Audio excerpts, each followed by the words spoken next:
Bike work ఏం work చేసినారు, అవును. నిజంగా hats off to you sir. Thank you sir. ఆయనకి మేము మెచ్చుకోవాల్సింది ఆయన్నే ఫస్ట్. చిన్నతనంలోనే పెద్ద మంచి అయ్యిండు. చూస్తే మళ్ళా నేనే అభిలాష అంటున్నాడు. నిజంగా ఎక్కడున్నాడో డైరెక్టర్ అంటే ఇంత పెద్దగా కండలు అట్లా ఉంటుందిగా కొంతమంది అట్లా యాటిట్యూడ్ అట్లా లేకుండా నేనే అభిలాష అనేటట్లా నాకు అరే ఈయన సస్కస్ అవుతాడు, ఇంకా సస్కస్ అవుతాడు. అయ్యింది ఇప్పటికే మంచిగా నడుస్తుంది.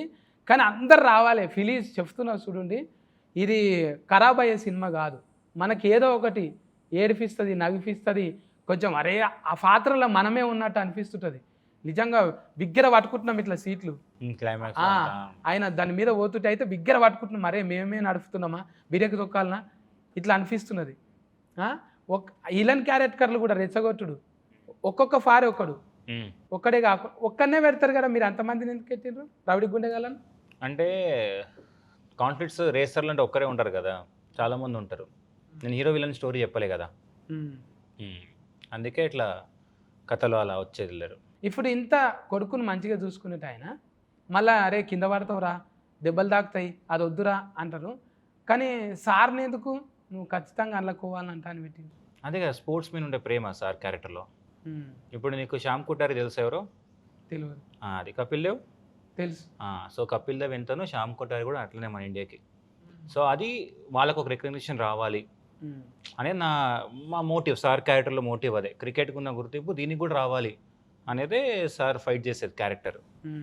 అందుకే దానికోసం ఎంత దూరమని వెళ్తాడు, స్పోర్ట్స్ నిలబడాలి అనేదే సార్ క్యారెక్టర్ సినిమాలో. వీరో అంటేనే ఒక మాట మీద ఉంటాడు కదా, మళ్ళా మాట తప్పుతుంటాడు. అదే క్యారెక్టర్ అది తంది కదా, ఎమోషనల్ డ్రివెన్ క్యారెక్టర్ తను. ఇంత మంచిగా ఉన్నాక నిజంగా ఇంటి ఆమె లేకపోతే ఇంకా చాలా చేయొచ్చు అన్నట్టు, ఇంటి ఆమె వచ్చేటకల్లా ఈమె కోసానికి ఆగిపోతుంది. అది తప్పదు కదా. అంటే అందులో రాజశేఖర్ గారే నయము, ఆమెకి ఇంటి ఆమె లేదు ఆయనకు. మా ఇంటి ఆమె కెమెరా పక్కనే ఉన్నారు. జీవిత మేడం నమస్కారం. మీరు పక్కకుంటే ఉన్నారు.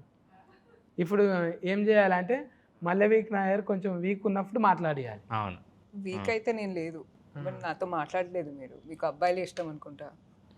ఏం చేయాలి అన్ని ఇంటర్వ్యూలలో నేను అమ్మాయిలతో జర ఎక్కువ మాట్లాడుతున్నా కదా. అవునా? సత్తి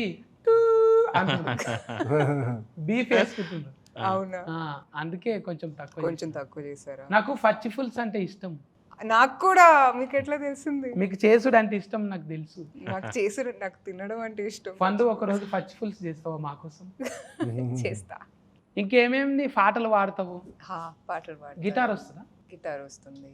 ఒక పాట వాడు. గిటార్తో పాడనా? నేను ఇస్తా గిటార్ సపోర్ట్.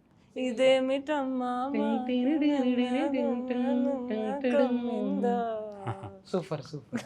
అవన్న అభిలాష్ అన్న, ఇప్పుడు కొడుకు మీద ప్రేమ మళ్ళా మనమడు వచ్చి మార్చేటట్టు ఎట్లా చేసినావు?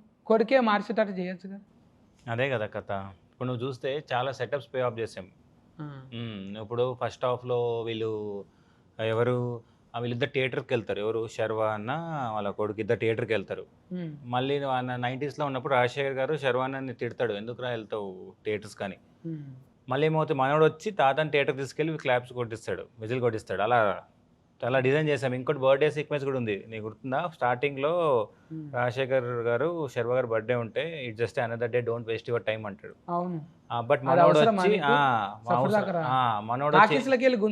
గుంజుకొస్తాడు. అది థియేటర్ సీన్. తర్వాత ఒక మాంటేజ్ ఉంటుంది. సో బర్త్డే అక్కడ, సో గ్రీటింగ్ ఇస్తాడు. తర్వాత పే ఆఫ్ ఏముంటుంది, మనోడు వచ్చి సెలబ్రేట్ చేస్తాడు. సో అలా మేము మనోడే మార్చాడు. సో స్టోరీలో మీరు చూస్తే తన వల్లనే విడిపోయారు, తనే వచ్చి కలిపాడు. అలా సర్కిల్ చేస్తాం. చాలా ఉందన్న ఫిలాసఫీ. అంటే ఒట్టిగానే ఏదో బాల్బచ్చ సినిమా అయితే కాదు, చాలా ఫిలాసఫీ ఉంది. మెకానికల్ అంటేనే చాలా ఇది ఉంటారు సార్. పట్నంలో చూస్తుంటాం కదా, హైదరాబాద్ ఓల్డ్ సిటీలో, అరే చోటు క్యారే కేడే బారా చలే బారా తెరా లేకావు తెరీ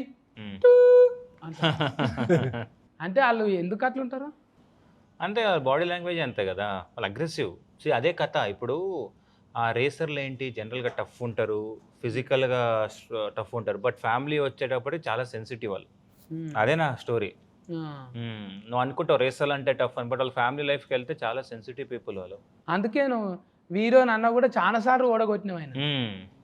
అలా అలా నాయనను మంచిగా నిలబెట్టినావు సార్ను, కానీ ఆయనను చాలా సార్లు ఓడగొట్టినావు. అవును, ఎందుకంటే ఎమోషనల్గా తను చాలా సఫర్ అవుతుంటారు, ఇంటర్నల్ కాన్ఫ్లిక్ట్స్ ఎక్కువ క్యారెక్టర్కి. నువ్వు చూస్తే దీంట్లో సినిమాలో ఎక్స్టర్నల్ కాన్ఫ్లిక్ట్స్ కన్నా ఇంటర్నల్ కాన్ఫ్లిక్ట్స్ ఎక్కువ విత్ ఇన్ దెమ్ సెల్ఫ్. కొన్ని ఫాల్ర్ అయితే డైలాగులు విన్నప్పుడల్లా కార్జాలు కాలిపోయినట్టు అయినాయి. అవును నీకు ఆడ ముఖ్యం కాదు, మేము కూడా ముఖ్యమే కదా అవును అని అంటది కదా, అప్పుడు మస్తు కోపం వస్తుంది హీరోయిన్ మీద. నువ్వు వచ్చిందే ఆయనను అది చూసి అదే వద్దంటే ఎట్లా అంటావు, నువ్వు దగ్గరికి రా అన్నట్టు. ఆ తర్వాత ఎట్లా అనిపించింది ఫుల్ మూవీ చూసాక? ఎలా ఇక నీ అంతా నువ్వు సఫర్ దాక్కున్నావు కదా, అప్పుడు మంచిగా అనిపించింది. ఓల్రితేనే జర కోపం వచ్చింది. కానీ తనేగా సపోర్ట్ చేసింది, బట్ ఏమైనా చేసుకోపో అన్నవి చూడు, అప్పుడు నచ్చినవి. అంటే నీకు ఫిలాసఫీ ఎక్కువ ఉన్నది. అవునా? నవ్వుతో మాట్లాడుతున్నావు కానీ టాకీస్లకు పోయినాక మొత్తం ఏడిపిస్తున్నావు. ఒక్కొక్క అంటే ఏడుపు కాదు, అది ఒక ఆనంద పుష్పాలు. అవును అవును, అదేంటున్నా. ఇప్పుడు ఈ సినిమా కూడా చిన్న పిల్లల నుంచి కనెక్ట్ అవుతున్నారు. మీరు 13-14 ఇయర్స్ పిల్లలు కూడా వచ్చి క్లాప్స్ కొడుతున్నారు. నాకు ఈ మొన్న థియేటర్లో చూస్తాం చాలామంది, మీరు ఇన్స్టాలో కానీ ట్విట్టర్లో కానీ చూస్తే వాళ్ళ పిల్లలు అట్లా చూస్తున్నారు సినిమా. లాస్ట్లో శర్వా గారు డెడికేషన్ ఇచ్చి వెళ్తారు కదా ఫాదర్కి, వాళ్ళు ఫీల్ అవుతున్నారు. అంటే బెటరే కదా. ఇప్పుడు చాలామంది ఫాదర్స్ కూడా చూసి చాలా ప్రౌడ్గా ఫీల్ అవుతున్నారు. బాగా కనెక్ట్ అయ్యారు సినిమాకి. నేను కూడా మా పిల్లల్ని అంటే పోయినా, నేను కర్ణాటక అయితేనా ఈ సినిమా కానీ కూర్చున్నా, అబ్బా మా కొడుకును 4 అని దోలుకొస్తే అయిపోతుండే కదా అనిపించింది. మళ్ళీ వెళ్తావు కదా, రేపు వెళ్తాను మళ్ళీ పోతా. మీరు ఫ్యామిలీ తీసుకొని నాకు మతి లేవన్నా కొన్ని. అవునా? ఇంకా చెప్తాం అనుకున్నా. నేను 4 తారీఖు నాడు చూసిన. తారీఖు మతి ఉన్నది కానీ స్టోరీ మతి లేదు నాకు. అయితే మళ్ళీ చూడాలి, మళ్ళీ చూడాలి. అందుకోసానికి అంటే ఫిలాసఫీ నచ్చింది నాకు. నాయన సెంటిమెంట్ అంటే ఫస్ట్ కొన్ని చూస్తాం చూడు మనం, మళ్ళా ఇంకోసారి మీరు చెప్పిన డీటెయిలింగ్ చూస్తాం. అందుకే 2-3 ఫాలో చూడాలి అసలు. అవును, తప్పు లేదు అది. అవును, నువ్వు చూస్తే ఫస్ట్లో టైటిల్ సీక్వెన్స్ కూడా బైకర్ పడే ముందు జంప్ ఉంటుంది, మౌంటైన్ జంప్. అక్కడే చెప్పాను నేను హీరో ఎలా విన్ అవుతాడని. హీరో దాంతోనే విన్ అవుతాడు అండి ఎండింగ్ షాట్. అలా చాలా సెటప్స్ పే ఆఫ్ చేసాం విజువల్గా. ఇంకా చెప్పు ఫండు, నువ్వు మాట్లాడితే మంచిగా. ఏం చెప్పాలి? చెవులకు ఏంటివే మంచివేనా? పర్ల్స్ వేసుకున్నాను. పర్ల్స్. ఫల్సా? ఏది ఫల్సర్ చెడగొట్టి చేపించినా? ఫల్సర్ చెడగొట్ట కాదు కాదు, ఇది ఎట్లా చెప్పాలి, ఆయిస్టర్ లోపల ఉంటాయి కదా పర్ల్స్. అదే ఆ పర్ల్స్ చెడగొట్టి గవ్వే ఆ కఫిష్ కలర్లకి వెళ్ళి అంటే గవ్వే ఇవి డొఫల్ లేకుండా అదే అవన్నా ఆయిల్ మస్తు పెట్టినావు గారేజ్లో. ఇవన్నీ ముందు సెర్చింగ్ చేసుకున్నావా గారేజ్లో ఏమేమి ఉంటాయి? నువ్వు చూస్తే 90sలో చాలా బ్రైట్గా ఉంటుంది. అప్పుడు 90 స్టోరీలో సారు వాళ్ళు శర్వానంద్ గారు ఉన్నప్పుడు చాలా హ్యాపీ లైఫ్. సో నీకు బ్రైట్గా ఉంటుంది. తర్వాత శర్వా గారు వెళ్ళిపోతారు కదా వదిలేసి, తర్వాత నువ్వు చూడు సార్ లైఫ్ అంతా చాలా సో లోన్లీగా చూడు కలర్ మారుతుంది. అలా చాలా డీటెయిల్గా మేము ఉంటుంది సినిమాలో. ఎక్కడ దిక్కు తీసిరా సినిమా? ఇదంతా ఇండోనేషియాలో షూట్ చేసాం. రేసింగ్ అంతా ఇండోనేషియాలో షూట్ చేసాం. సోంబావా అని, కేదరి అని ప్లేస్లో. ఎందుకంటే ఇక్కడ మనకు అథెంటిసిటీ కోసం ఇక్కడ దొరకలేదు కొన్ని, బికాజ్ 90sలో మీకు 2-stroke బైక్స్ కదా, అన్ని రీడిజైన్ చేసాం మేము బైక్స్ అని. ఇప్పుడు నువ్వు చూసే బైక్స్ అని రీడిజైన్ చేసిన ఏవే ఒరిజినల్ కాదు, దాన్ని మోడిఫై చేస్తాం మేము. అలా 4 strokes బైక్స్ కూడా మోడిఫై చేస్తాం మేము. అందుకే మొత్తం ఇండోనేషియాకి వెళ్ళి షూట్ చేసుకొచ్చాం. ఆ కొండలు నేను నిజంగా గ్రాఫిక్స్ అనుకున్నా. ఏ కొండలు? ఆ కొండల మీద పోతారు చూడు ఇట్లా, అవన్నీ రియల్. అక్కడ ఉంటుంది, అక్కడ మౌంట్, అక్కడ టెరెన్ ఉంది అక్కడ. అవన్నీ ఇండోనేషియాలో షూట్ చేస్తాం మేము. అమ్మా అది చూస్తుంటేనైతే మాకే ఇట్లా కుర్ఫులు వస్తున్నాయి. అవును, చాలా భయం. అవును అవును, మంచిగా డ్రైవింగ్ చేసినావు అన్న సినిమాని అయితే. అవును, నువ్వు కూడా మంచిగా ఈ స్కూల్లో చదువుకున్నావు కానీ అన్నపూర్ణమ్మ స్టూడియో. నేను film school, Annapurna film school 2 years చేశాను మాస్టర్స్. నాగార్జున సార్ని కలిసినావు అప్పుడు? కలిసిన. నేను నా లూజర్ వెబ్ సిరీస్కి సార్ ప్రీ రిలీజ్ ఈవెంట్కి వచ్చారు గెస్ట్ లాగా. నాకు అందులో ఎడిటింగ్ కూడా నేర్చుకున్నావు అంట? ఎడిటింగ్, డైరెక్షన్, రైటింగ్ 3 నేర్చుకున్నా. అబ్బా ఫల్టీ టాయిలెటెడ్ అన్నాను. అవును, చాలా 3 ఒకే కోర్సా? యా సార్, 3 ఒకటే. 2 yearsలో ఎడిటర్ లేకపోయినా నువ్వే చేసుకుంటావా? లేదు కష్టం. ఈ సినిమాలో ఎడిటర్ చాలా కీ రోల్ ప్లే చేశాడు. నీకు తెలుసా, తను నా జూనియరే. నువ్వు రేసింగ్ 300 TB వచ్చింది ఫుటేజ్. దాని 2 months కూర్చొని ఎడిట్ చేశాడు రేస్ సీక్వెన్స్లని. అబ్బా అంత ఈజీ కాదు ఇది, చాలా టీమ్ టఫ్. అందరు కూడా చాలా ఇప్పుడు మన స్టంట్ మాస్టర్ దిలీప్ గారు కానీ డిఓపి గారు ఇప్పుడు రేస్ సీక్వెన్స్ అని మది గారు షూట్ చేశారు, యువరాజ్ గారు అవైలబిలిటీ లేకున్నప్పుడు. సో అందరు కష్టపడ్డారు, ఆర్ట్ డిపార్ట్మెంట్ కానీ అందరూ. తెలుస్తుంది అన్న, అవును స్క్రీన్ మీద అవును. మంచిగా తెలుస్తుంది అది, అందరినీ అట్లా కట్టిపడేసింది. మంచిగా టీమును గ్యాదరింగ్ చేసుకొని ఊహించనంతగా, అసలు సార్ను ఊహించుకోలేము.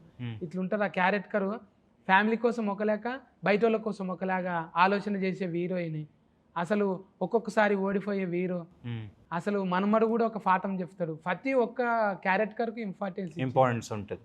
ప్రతి క్యారెక్టర్ చూడు సెటప్ నీట్గా ఉంటుంది, అంటే అన్నెసరీ క్యారెక్టర్లు సినిమాలో ఉండవు అని నువ్వు చెప్పా. అంటే ఇప్పుడు ఇప్పుడు ఫ్యామిలీలో 3 ఉంటారు, ఎక్కువ మందిని పెట్టలేదు అన్నావు కదా, ఎందుకు వైఫ్ ఫోటో పెట్టలేదు అని. అది మన స్టోరీ కాదు కదా, సో అందుకే ఎక్కువ దాన్ని మీరు రిజిస్టర్ చేయలేదు.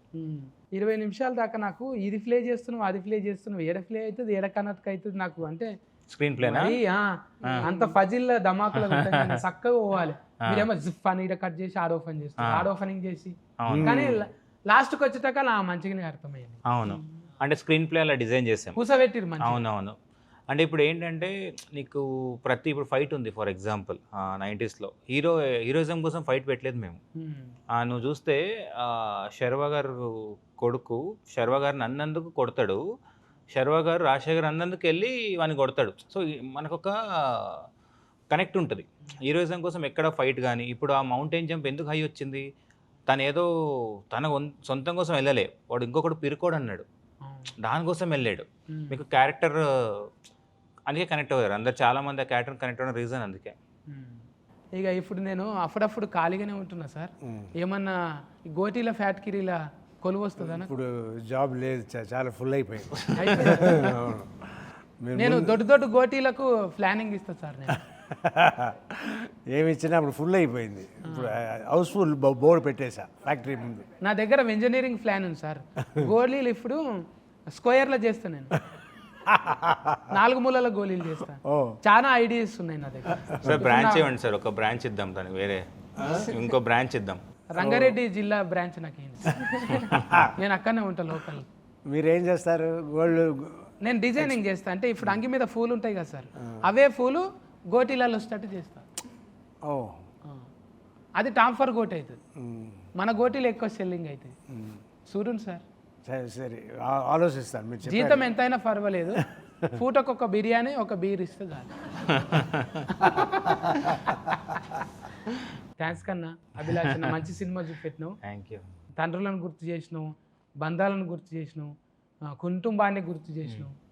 ఇప్పుడు చెప్పు ఫండ్, నేను ఎందుకు చూడాలి సినిమాలో? నువ్వు camera biker is out in theatres next to you, so please watch our film. ఇది ఒక ఫ్యామిలీ డ్రామా మూవీ అండి, more than anything, because all are Telugu cinema is connected and rooted to our family emotions. So please watch me, Sharva and Rajshekhar sir under Abhi's brilliant direction, and it will be an incredible watch. So అందరు థియేటర్కి వచ్చి చూడండి, మీ family members అందరూ కలిసి రండి, అందరూ కలిసి చూసేలాంటి cinema అందరికీ నచ్చుతుంది. అందరి ముఖాలలో ఆనందం చూస్తే నిజంగా బైకు ఎంత స్పీడ్గా పోతుందో సినిమా కూడా అంతే స్పీడ్గా పోతుంది. ఈ స్పీడు మీరు ఇంకా యాడ్ అయితే ఇంకా అంటది. టాకీస్లలో పోయి తప్పకుండా చూడండి. నేను వట్టి మాట చెప్తలేను, గ్యారంటీగా సమ్మర్లో ఏసీ పెట్టినట్టు కూల్ అవుతుంది మనసు. పోయి చూడండి మీ దగ్గర టాకీస్లలో. ఓకే నా ఫండూస్, కేర్ టేకర్, బాయ్ బాయ్. మజ్జిగ తాగుండి, జ్యూసులు తాగుండి, నిమ్మరసం తాగుండి.